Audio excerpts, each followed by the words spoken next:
Tengan todos buenos días y sean bendecidos.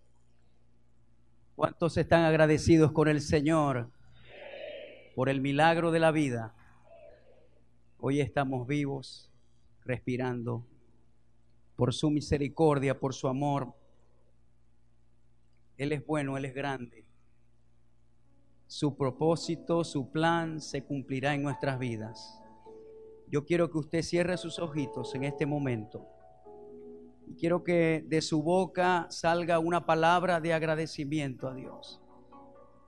Que de su boca usted pronuncie una palabra que le adore en esta mañana.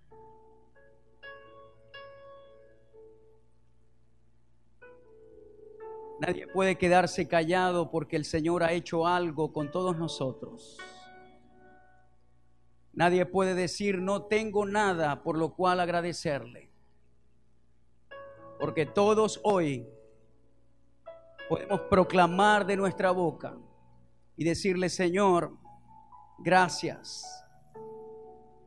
Si estás despierto, si pudiste ver a tu familia, eso es un milagro grandísimo por lo cual agradecerle. Así que yo quiero que usted le diga gracias Señor por este día. Gracias por la presencia de tu Espíritu Santo que está conmigo.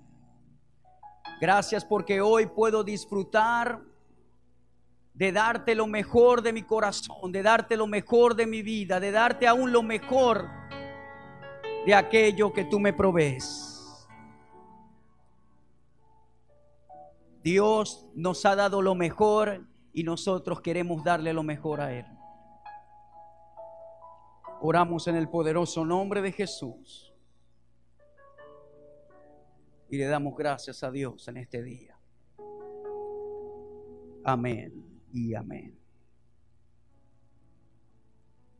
El pastor Gerardo estuvo explicando, si se puede decir, la parte práctica, la parte ritual de lo que representa la fiesta de las primicias.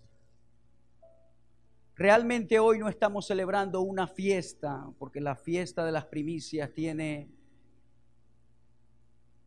algunos elementos importantes para poderla cumplir a cabalidad. Lo que estamos celebrando hoy es el principio que está detrás de esta santa convocatoria que Dios le envió a su pueblo Israel celebrar y que básicamente se encuentran en Levíticos capítulo 23. Estas 7 convocaciones no solamente tienen un aspecto físico y ritual, sino que todo lo que Dios instituyó en el antiguo pacto tiene un cumplimiento en el nuevo pacto en nuestras vidas. Es decir, que cuando Dios instituye estas 7 convocaciones, Él está mirando hacia el futuro y está viendo e instituyendo una carga profética para esa práctica que Dios le ordenó a su pueblo Israel. Dice la Escritura que lo antiguo era solamente una sombra de lo que iba a venir. Es decir, que cuando se lleve a cabo el cumplimiento, lo que se practicaba, lo que se hacía algo físico, se llevaba a cabo en el mundo espiritual. Si nosotros analizamos estas 7 convocaciones, comienza con Pascua, con Pesach, que representa el día de independencia para el pueblo de Israel. Ellos lo celebran el 14 del mes de Abib, que para nosotros es aproximadamente entre mediados de marzo y principios de abril. Ellos tienen o se llevan por el calendario lunar, no por el calendario solar como nosotros nos guiamos o lo que nosotros conocemos como el calendario gregoriano. Ellos tienen el calendario lunar y las estaciones para ellos son totalmente distintas para nosotros en cuanto al cumplimiento profético. Cuando hablamos de la Pascua, es el día de independencia para ellos, cuando Dios con mano poderosa saca a su pueblo de Israel del yugo de esclavitud egipcio. El día que ellos celebraron por primera vez la Pascua fue en Egipto, fue en su casa. Dice que ellos tenían que escoger un cordero de 1 año sin defecto. Tenían que asarlo, no podían quebrarle los huesos, tenían que comer pan sin levadura, hierbas amargas.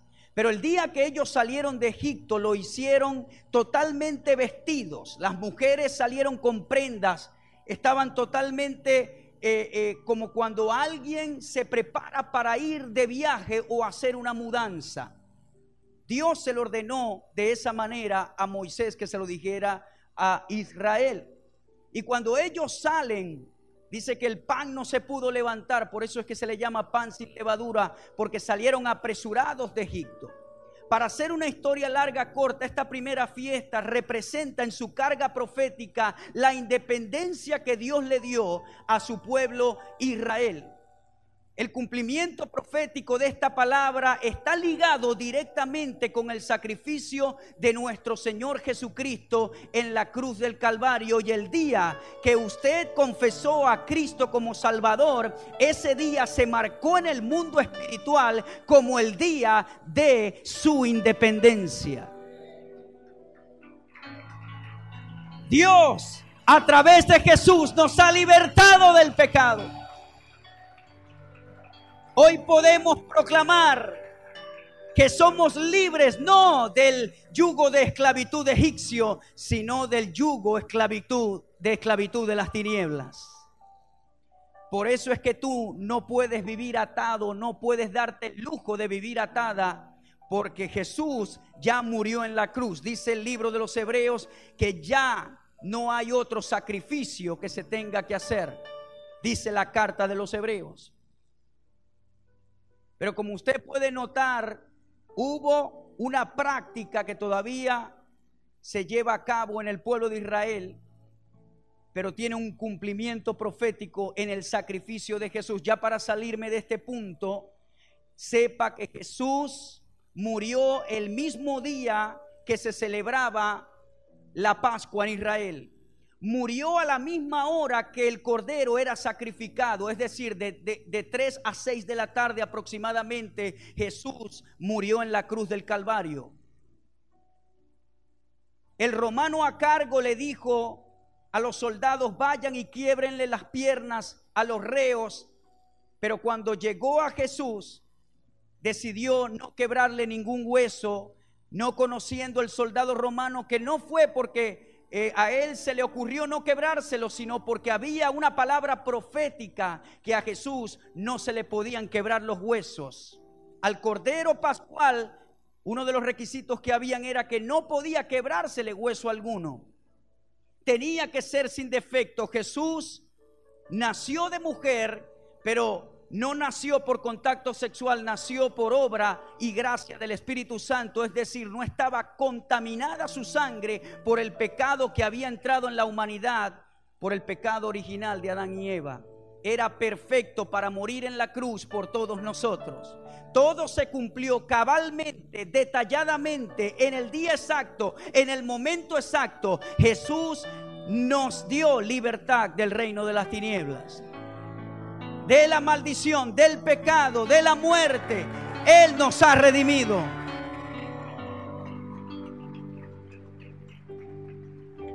Pero esta fiesta de la Pascua va ligada con una fiesta que se llama panes sin levadura. Y esto representa que este cordero no tenía pecado, no tenía mancha. Estaba totalmente habilitado para morir por toda la humanidad. Estos panes se comían con hierbas amargas. Las hierbas amargas representan el padecimiento, el sufrimiento, el trago amargo que Jesús tuvo que beber por toda la humanidad.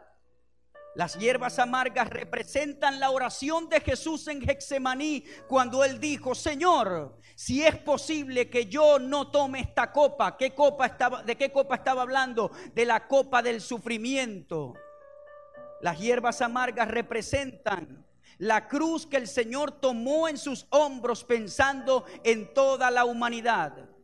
en aquel que tú crees que puedes odiar, en aquel que te hizo mal, que te ofendió, en la persona más delincuente del mundo, más adicta del mundo, la persona que puede ser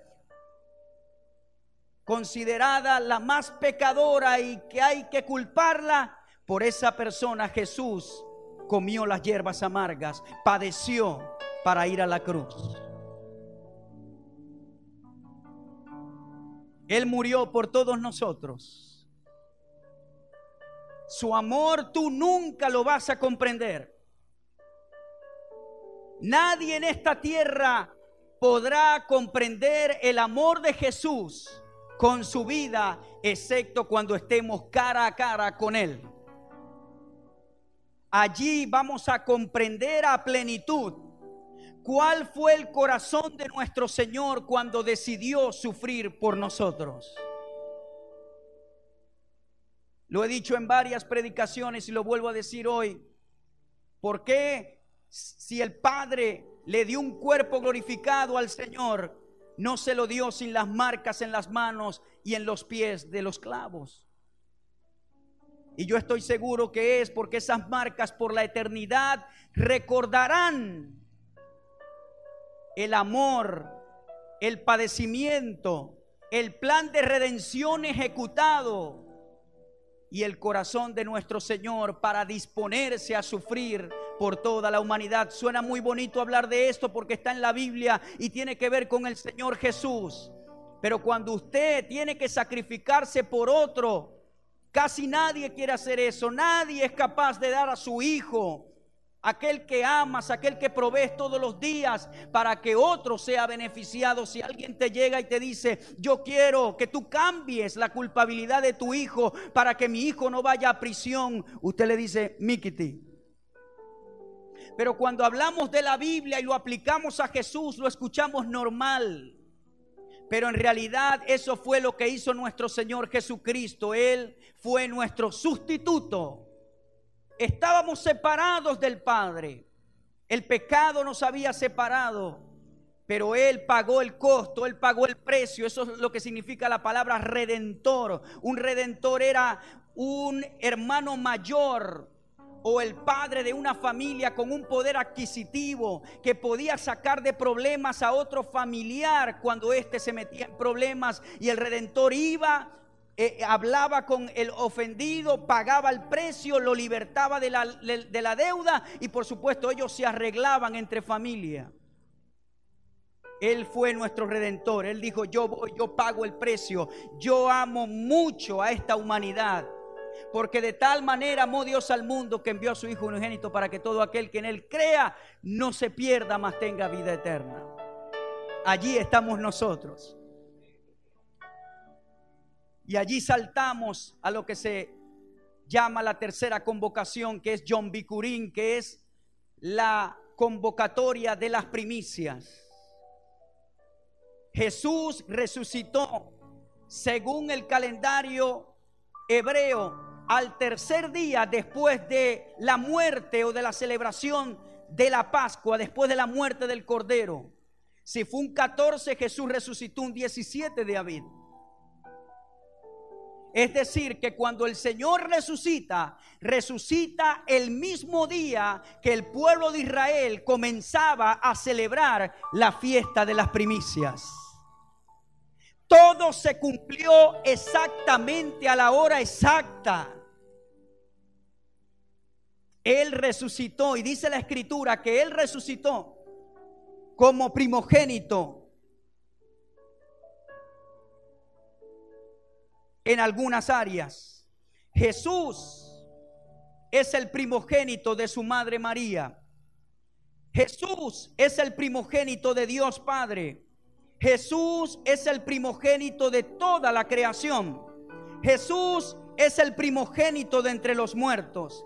Jesús es el primogénito de muchos hermanos. Jesús es la primicia de los resucitados. Jesús es el principio de la creación. Y Jesús es preeminente, el primero en todo. Resucitó el mismo día que se estaba celebrando lo que nosotros hoy estamos aplicando como principio bíblico escritural. Entonces, cuando hablamos de la fiesta de las primicias, el cumplimiento profético ya se dio en Jesucristo. Hay 7 convocaciones: Pascua, panes sin levadura, primicias, trompetas, tabernáculos, Yom Kippur, que es la expiación, Pentecostés. Pentecostés se celebraba 50 días después de la celebración de las primicias. Hay 4 fiestas de estas 7 que ya se cumplieron. La carga profética para Pascua se cumplió cuando Jesús murió en la cruz. Panes sin levadura estaba ligado su cumplimiento a Pascua, que representaba el sacrificio, el sufrimiento y la calificación de Jesús para ser el Cordero Pascual. Primicia se cumplió el día de la resurrección de los muertos de nuestro Señor Jesucristo, que Dios Padre lo levantó con todo poder y ahora está sentado a su diestra con todo poder, dominio y señorío.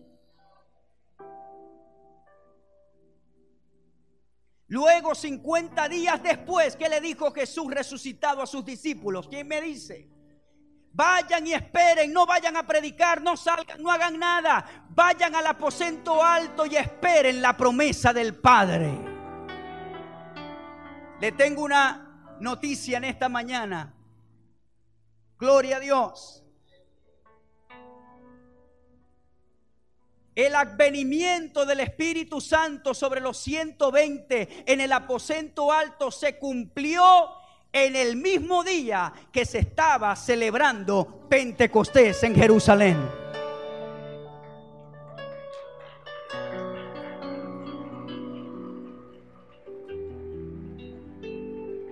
¿Cómo sabe eso, pastor? Está en la Biblia, no son inventos míos.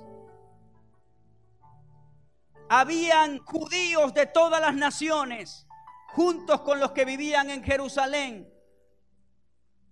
Prosélitos, decía, estaban allí. ¿Quiénes son los prosélitos? Los gentiles convertidos a la cultura hebrea. Extranjeros que no pertenecían a la ciudadanía de Israel, pero estaban allí viviendo y estaban convertidos a las costumbres, a lo de Dios, se habían convertido a sus creencias. Dice que estaban todos allí.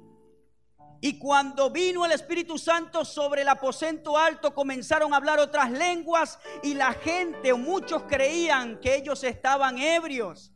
Pero Pedro se levantó con los 11 y dijo: estos no están borrachos, son apenas las 9 de la mañana.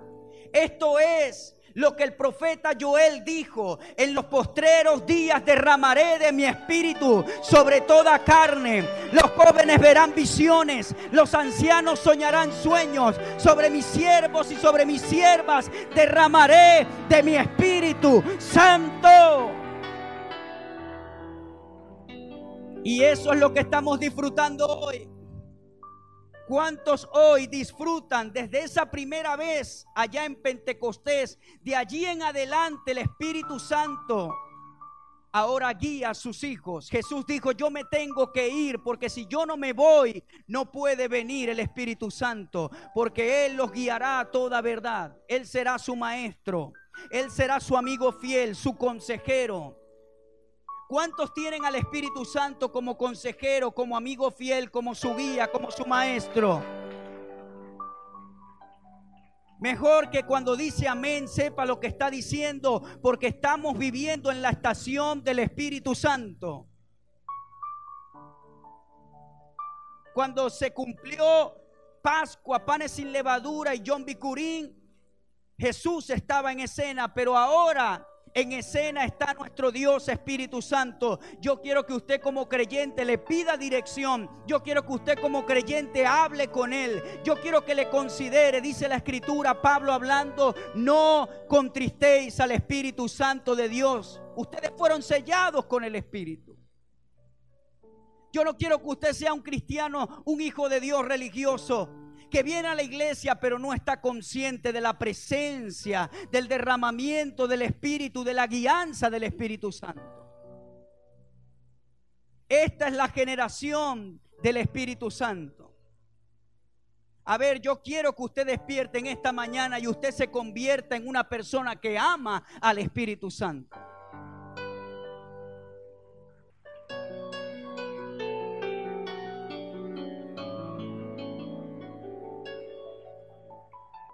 Hay 3 convocatorias que proféticamente no se han cumplido. La otra es las trompetas. Esa trompeta no habla de una trompeta metálica como la que nosotros usamos en las bandas musicales, sino que es el shofar. El shofar se usa para varias razones. Para convocar al pueblo a la guerra se usaba el shofar. Para despertar la atención del pueblo, para convocar al pueblo a una reunión. Y una de las convocatorias que Dios le envió a celebrar a Israel se llama las trompetas. Y su cumplimiento profético será lo que dice 1 Corintios 15.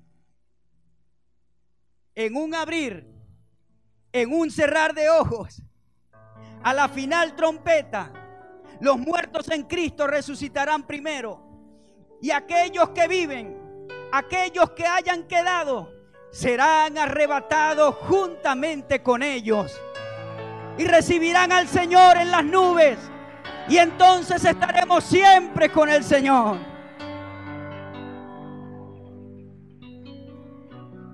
¿Cuántos anhelan ese día? ¿Cuántos esperan ese día? Cara a cara le veremos. Por eso es que usted no tiene que tener temor a la muerte.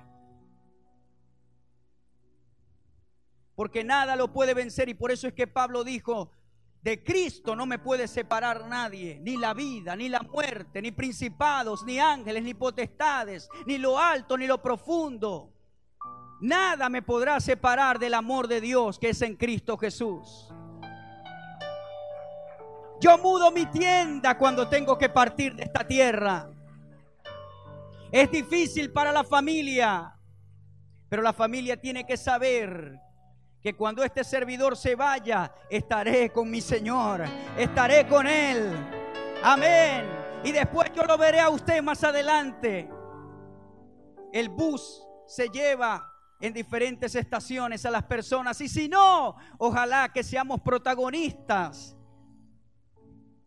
de la manifestación del arrebatamiento de la iglesia. ¿Cuántos quieren irse en el rapto?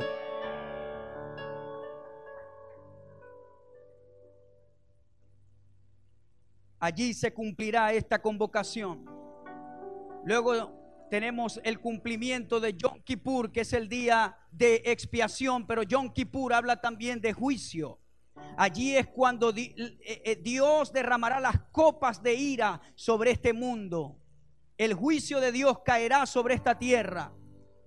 Dice que se manifestará un político muy fuerte, lleno de influencia, muy sabio, entre comillas, que va a arreglar el asunto económico y social de este mundo. Porque el caos en ese tiempo será mundial, no será solamente de un país. Y este político con mucha influencia para hablar, para convencer, dice que va a hacer que todo el mundo tenga prosperidad y paz por 3 años y medio. Cuando este ser inicuo se manifieste, nadie creerá que es un ser perverso, porque vendrá a arreglar los conflictos políticos, la economía y todo aquello que esté mal en el mundo. Ya estamos siendo encausados para ese escenario. La crisis mundial, todas las economías, los ciclos económicos, las dificultades, la perversión moral, el pecado, todas las cosas que están trayendo tinieblas a la sociedad. Este ser, cuando se manifieste, va a arreglar todo eso, va a tener una capacidad muy grande para liderar. Y cuando alguien lo vea, si un hijo de Dios no se fue en el rapto, jamás pensará que es lo que se conoce en la Biblia como el anticristo. No me gusta usar esa palabra anticristo porque cuando a la gente se habla del anticristo, de una vez se imagina un diablo, pero lo que no saben es que este hombre va a ser preparado políticamente, socialmente y económicamente, y va a influir de tal manera en las potencias mundiales que va a poder arreglar todas las cosas en todos los aspectos. Pero 3 años y medio después vienen las copas de la ira del Señor. Vienen cosas terribles para este mundo. Viene lo que se conoce como la ira de Dios sobre la humanidad. No porque Él es malo, sino porque la humanidad no le quiso reconocer, no le quiso aceptar, no quiso reconocer el señorío de Dios. Prefirieron irse a los ídolos mudos, a la idolatría, a la hechicería, a la perversión sexual, al homosexualismo, a casarse hombres con hombres. El pecado estará en su clímax tan grande que solamente lo que lo puede sanar es la ira de Dios sobre esta humanidad. Hay un último juicio y es el juicio apocalíptico, y esto está enmarcado en la fiesta de las trompetas, el cumplimiento profético. Luego, por último, tenemos a Sukkot, que habla de la fiesta de las cabañas. Israel tenía que formar cabañas en el desierto para vivir. Ellos vivieron 40 años en el desierto. Se dicen, los estudiosos dicen que Israel pudo llegar a la tierra de Canaán entre 3 y 1 año, en el periodo de 3 meses y 1 año, debido a la cantidad de israelitas que salieron de Egipto. Y el ganado y todas las posesiones que tenían podían tardarse por lo menos 1 año para entrar en Canaán. Pero se tardaron 40 años. ¿Por qué? Porque Dios es muy malo. ¿Por qué se tardaron 40 años? ¿Quién me dice desde allá? Hay una palabra clave por qué ellos no entraron. A ver, ¿quién me la dice? Para ver. No creyeron a la palabra del Señor. Incredulidad y murmuración. 40 años. Y Dios levanta una generación que se llama la generación de Josué y Caleb. Y dijo, esta es la generación que va a entrar. De 20 años para abajo, juntamente con Josué y Caleb. Que de los 12 espías solamente ellos 2 creyeron a la palabra del Señor. Mire lo importante que es creer a la palabra de Dios. ¿Qué palabra te ha dado Dios en este día? ¿Ah? Él se apresura para vigilarla y cumplirla. Dios cumple su palabra. Ellos tenían que vivir en cabañas. Y cuando salieron a Canaán, y estaban todavía en el desierto, porque cuando Dios ordena estas fiestas, el pueblo de Israel estaba en el desierto. Por 7 días tenían que habitar en cabañas, comer allí, dormir allí, representando la cobertura y la provisión de Dios. Y una vez que entraron a Canaán, el Señor le dijo, yo quiero que ustedes sigan celebrando esto. ¿Por qué? Porque es prototipo de mi provisión y de mi cobertura sobre ustedes, como yo tuve en el desierto, como yo lo hice con ustedes en el desierto. En el desierto por 40 años ellos tuvieron pan que descendía del cielo. De una roca salía agua, o de la roca, no de una en particular. Dios le daba lo que ellos necesitan. Se dice que su calzado por 40 años nunca se desgastó, ni su vestimenta. ¿A quién le ha durado aquí un calzado 40 años? A ver. ¿Ah? Bueno, para los israelitas, a ellos no se les desgastó el calzado. Así que si tiene uno un poquito viejito, no murmure, no se queje. Dígale, Señor, gracias. ¿Sabe qué representa o qué carga profética tiene Sukkot en nuestras vidas? Él es mi proveedor. Él es mi cobertura. No me dejará padecer hambre, ni a mí, ni a mi descendencia.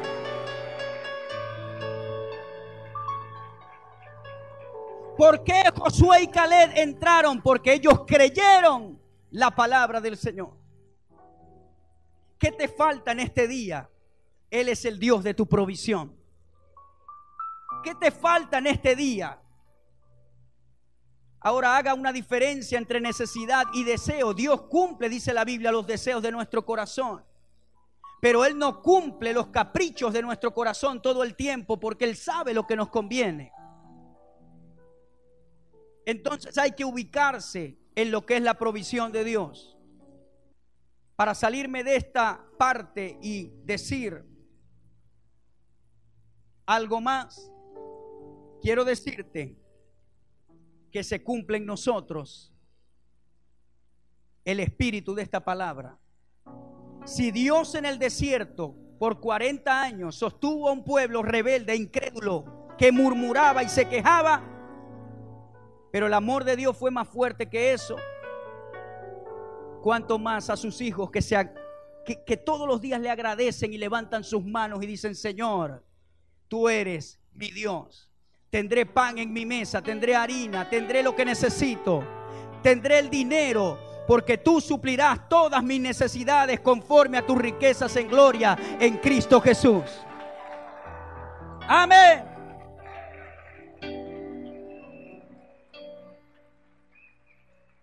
Él es nuestro Dios, el Dios de provisión. Él no se lleva por el estatus económico que un país en específico esté sufriendo. Le voy a decir algo. Él es experto en glorificarse dentro de esos estatus económicos.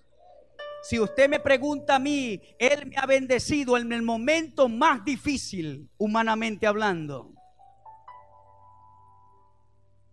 Pero hay que tener un corazón agradecido. Allí está la clave, y creer a la palabra del Señor. ¿Cuántos creen a la palabra del Señor en esta mañana? Estúdiela y créala. Pero hay una carga profética que en los eventos escatológicos que esta fiesta de Sucot indica, y es el reino milenial que viene después del periodo de tribulación. ¿Quién va a gobernar por 1000 años? A ver, ¿quién conoce de Biblia? Jesucristo va a ser el gobernante, el Rey de Reyes. Dice la Escritura que por esos 1000 años Satanás será atado por 1000 años. No habrá enfermedad, tristeza, no habrá pecado. Jesús será el presidente, vamos a decirlo así, por 1000 años.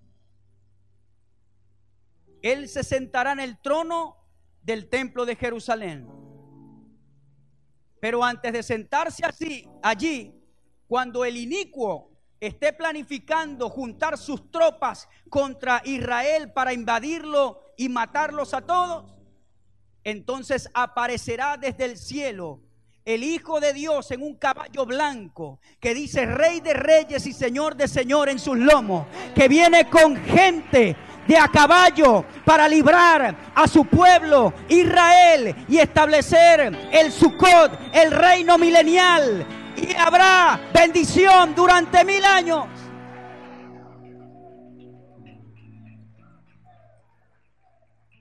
Aquel que muchos de los judíos por mucho tiempo dijo que no era el Mesías, vendrá y los salvará. Y entonces dice la Biblia, todo Israel será salvo. Es decir, todos creerán y dirán, este es el que despreciamos en un tiempo, pero ahora reconocemos a Jesús como Rey de Reyes y Señor de Señores.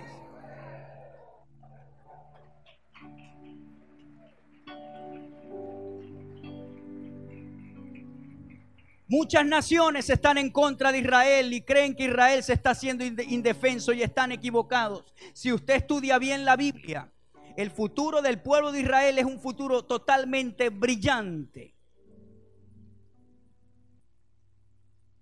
y allí terminan las convocatorias. ¿Qué significan las primicias para nosotros? Particularmente, a través de la fiesta podemos observar que Dios desea ser el primero. Él desea tener el primer lugar en todo. El primer lugar de nuestra vida, el primer lugar de nuestra labor o trabajo. Yo quiero hacer un paréntesis y decirle esto que es importante. Dios no necesita nuestro dinero, ¿ok? De una manera directa, usted no le está dando a Dios. Estos son principios que Dios estableció para bendecirlos a usted, para bendecirlo a usted. ¿Qué le podemos nosotros dar a Dios si Él es dueño de todo?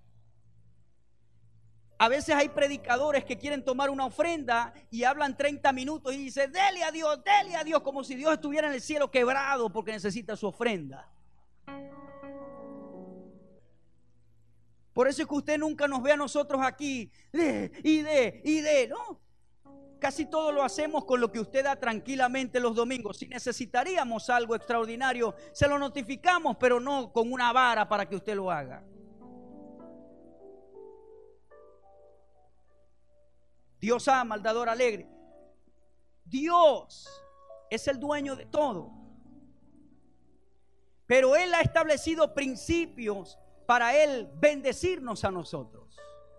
Y a través de las primicias, Él lo que nos quiere decir a nosotros como individuos es: yo quiero tu corazón, yo quiero lo primero de tu vida. La obra de teatro que hicieron los chicos es fácil de entender, la Biblia no es difícil. ¿Por qué Dios acepta una ofrenda y por qué Dios no acepta otra? Es fácil. A veces no hay detalles, pero si usted es un ser pensante, saca una conclusión: algo bueno hizo uno y algo malo hizo el otro. Y la Biblia es clara cuando dice que Abel tomó de lo gordo, de lo primero, y lo presentó al Señor. Y dice la Biblia, y Caín tomó del fruto de la tierra, pero no da detalles como la ofrenda de Abel. Quizás a Caín no le importó, bueno, una ofrenda más. Pero a Abel le importó, escogió lo más precioso, porque eso es lo que Dios busca de nosotros, que Él sea el primero en todo lo que nosotros hacemos. Hay algo que mi esposa y yo hemos dispuesto en nuestro corazón a hacer este año, y ¿sabe cómo se llama? Enamorarnos más del Señor. Y Dios lo está haciendo en nuestras vidas. En estos días yo le decía, tenemos que buscarlo más. Tenemos que amarle más. Y yo sé que el Señor en nosotros nos está llevando allí. ¿Por qué le digo esto? Porque todos podemos hacer esa oración. Señor, yo quiero amarte más este año. Yo quiero estar consciente de ti más que los años pasados. Yo quiero tomarte en cuenta, Espíritu Santo, en mis decisiones. Y cuando tú le dices eso al Señor, ese amor, dice Romanos, que ha sido derramado en nuestro corazón, el amor de Dios. ¿Por qué muchos no adoran a Dios en la iglesia? Porque en lo privado no lo hacen. ¿Por qué muchas veces en la adoración estás mirando para el techo? Porque en lo privado no lo haces. Dice la Biblia, ora en secreto y Dios te recompensará en público. ¿Por qué mucha gente en público no puede levantar sus manos y no hace nada? Porque en lo privado no lo haces. Yo quiero incentivarte a que desde hoy tengas una vida de comunión, de oración. ¿Cuántas veces en tu casa se coloca una alabanza en el día? ¿O todo el tiempo estás escuchando música mundana? ¿Cuántos me escuchan?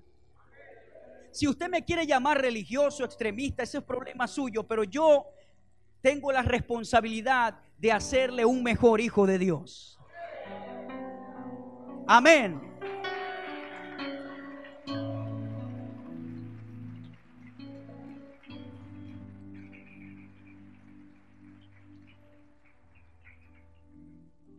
¿Cuántas veces en tu casa escuchas una adoración, una alabanza? O dedicas unos minutos para ver la palabra de Dios, un versículo bíblico.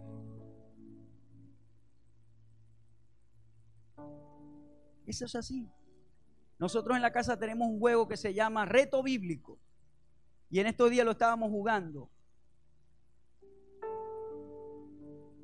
Y iba ganando y Steven, papi, no. Y yo le dije, bueno, ¿me quieres ganar? Todos los días lee un capítulo de la Biblia para que veas que me ganas.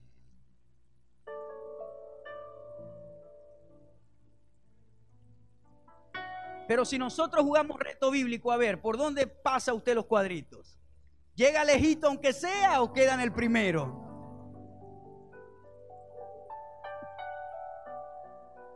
Pero usted estudie la Biblia, ame al Señor. Ese es el legado que usted le dejará a sus hijos, su ejemplo, su amor por Dios. Y dice la Biblia que Él es galardonador de aquellos que le buscan. Él te va a dar galardones, no en el cielo solamente, aquí también.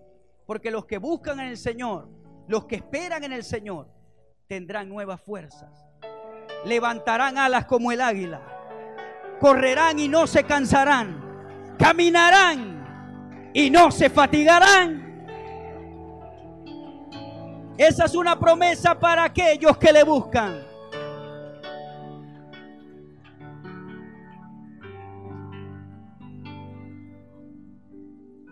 Mucha gente dice, no, ¿qué voy a estar yo presentando ofrenda a Dios si eso es fruto de mi trabajo? Es verdad, pero ¿quién te dio el trabajo? Dios. ¿Quién te dio la sabiduría, la salud?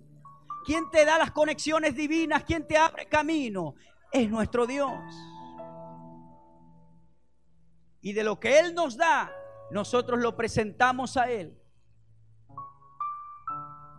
Pero a veces hay gente que no quiere porque tiene el dinero apegado en su corazón. Pero hoy usted va a presentar esta ofrenda delante de Dios.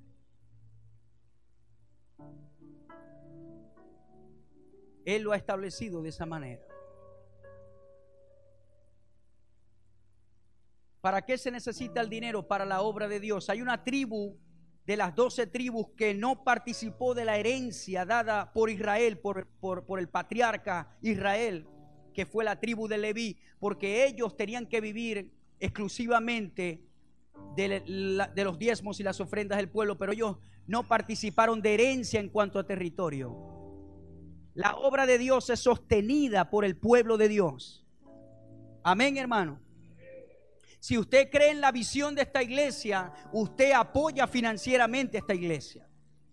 Aquellos que creen en la visión de algo apoyan financieramente esa visión. De hecho, yo aprendí algo del maestro Eli Zambrano y creo que es verdad, lo creo. La gente que no apoya financieramente a su iglesia, en el fondo del corazón no cree en la visión de esa iglesia, aunque usted vaya a la iglesia esa. Y ya para terminar, le digo esto. Lo de Dios, Él lo provee. Él da la provisión. Y le voy a decir esto con todo el corazón y con toda la verdad.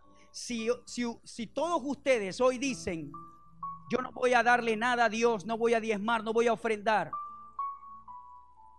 mi proveedor es Dios. Él usará las rocas, Él usará a otros, pero el deber ser es que usted, como familia de LNS, esté comprometido y dé semilla al que siembra y pan al que come, como Dios lo hace con nosotros, y ofrenda y presente en esta casa su diezmo y su ofrenda. Amén. Gracias, Señor. Aleluya. Aleluya. ¿Cuántos dicen aleluya? Luz de las naciones sur, miembros prósperos, miembros sanos en la mente, emocionalmente, económicamente, en las familias, matrimonios saludables. Yo decreto que empresarios se levantarán de este pueblo. Oh, se multiplicarán en finanzas, en membresía, en sabiduría, en madurez. Oh, catarrababaca soco toromonde. Vamos, yo quiero que desde este momento usted tenga un corazón agradecido. Oh, gracias, Señor. Gracias, Padre. Brendo cosiquire le ramandere que soco torolomondere que tará. Gracias, Señor. Oh, gracias, Señor. Señor, gracias por la protección angelical sobre este pueblo. Yo creo, Señor, de que la mano de Dios está sobre cada uno de ellos. En este momento no oro solo por mí, sino por todos los que están aquí como iglesia, como familia. Y una de las oraciones que hago, Señor, es que nos guardes de todo lo que no es tuyo. Que nos guardes de todo robo, de todo atraco. Señor, en la Biblia podemos ver que los egipcios sufrieron las plagas, pero los que vivían en Gosén estaban protegidos por tu luz. Los que estaban en Gosén no sufrieron de ranas, de moscas, no sufrieron de tinieblas, no sufrieron de muerte de primogénito, no sufrieron de la sangre, no sufrieron de nada porque estaban en Gosén. Dice la Escritura que cuando en Egipto había tiniebla, en Gosén había luz.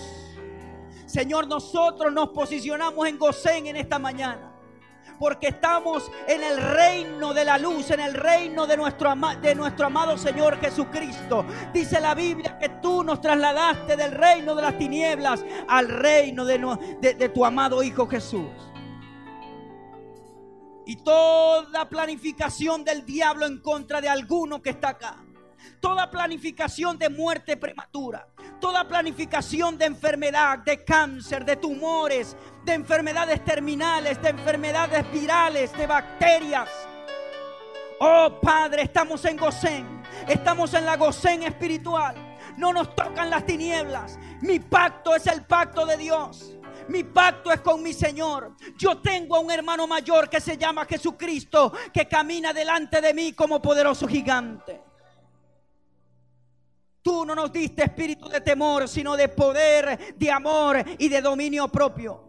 Toda atadura de temor, de terror nocturna, toda atadura de las tinieblas, de miedo para salir a la calle, toda atadura que no es de Dios, en esta mañana se rompe en el nombre de Jesús. El ángel de Jehová acampa alrededor de nuestras vidas. No moriremos, sino que viviremos y contaremos las maravillas de Dios. Nuestro corazón funciona bien. No aceptamos infartos, no aceptamos ataques al corazón, no aceptamos la diabetes, no aceptamos la artritis, no aceptamos ninguna maldición de las tinieblas, no aceptamos la Zika. Esta iglesia no se enfermará de Zika. Virus, váyanse de Venezuela a lugares donde pertenecen. La sangre de Jesús nos cubre, la sangre del Cordero Pascual. Nuestros pulmones están sanos.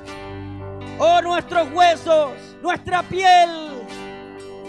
Nos iremos de esta tierra cuando tú lo digas, no cuando el diablo lo planifique. Oh, gracias, Señor. Gracias, Padre. Gracias, Jesús. Gracias. Bronde que sacatarra la bande que tará. Oh, gracias, Jesús.